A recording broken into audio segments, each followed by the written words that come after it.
Las funciones del lenguaje. La comunicación es la finalidad de la actividad verbal. Sin embargo, el emisor puede utilizar el lenguaje con distintos propósitos: transmitir una información, inducir a alguien a hacer algo, expresar sus emociones o crear belleza. Estas diferentes formas de usar el código lingüístico se denominan funciones del lenguaje. Las funciones del lenguaje son: función representativa. El emisor utiliza el lenguaje para transmitir datos, hechos o ideas sobre la realidad. Función conativa o apelativa. El emisor desea influir en la conducta del receptor. Función emotiva o expresiva. Surge si el emisor utiliza el lenguaje para expresar sus sentimientos o emociones. Y función poética. Aparece cuando el emisor intenta atraer la atención del receptor sobre el mensaje mismo y crear belleza con las palabras. Estas 4 funciones suelen aparecer combinadas en los mensajes, aunque siempre hay una de ellas que predomina sobre las demás. Otras funciones del lenguaje que has de conocer son: función fática. Aparece cuando utilizamos el lenguaje para asegurarnos de que la comunicación funciona. Función metalingüística. Surge cuando usamos la lengua para referirnos al código y sus componentes. Para determinar cuál es la función predominante en un mensaje, debes fijarte en sus características lingüísticas.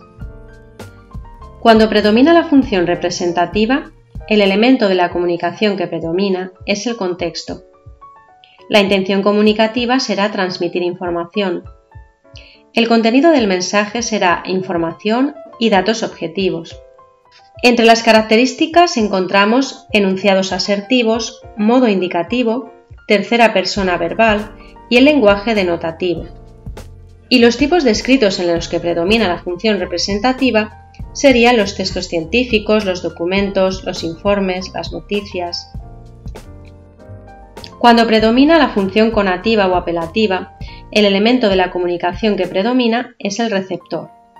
La intención comunicativa es influir sobre el receptor. El contenido del mensaje son órdenes, instrucciones, consejos o preguntas, y sus características serán enunciados exhortativos e interrogativos, modo imperativo y modo indicativo, segunda persona verbal y los vocativos. Esta función predomina en los tipos de escritos como conversaciones, textos publicitarios o discursos políticos. Cuando predomina la función emotiva o expresiva, el elemento de la comunicación que predomina es el emisor. La intención comunicativa es expresar emociones. El contenido del mensaje serán opiniones subjetivas, sentimientos y emociones. Entre sus características están los enunciados exclamativos y desiderativos, el modo indicativo, el modo subjuntivo, la primera persona verbal, las interjecciones, los diminutivos y aumentativos y el lenguaje connotativo.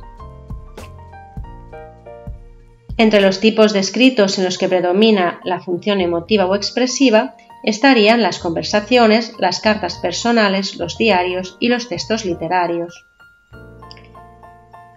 En cuanto a los textos en los que predomina la función poética, el elemento de la comunicación que predomina es el mensaje. La intención comunicativa es llamar la atención sobre la forma del mensaje. El contenido del mensaje puede ser muy variado, y entre sus características están el uso de figuras retóricas y un lenguaje connotativo. Los tipos de escritos en los que predomina la función poética serán los textos literarios, publicitarios y las conversaciones.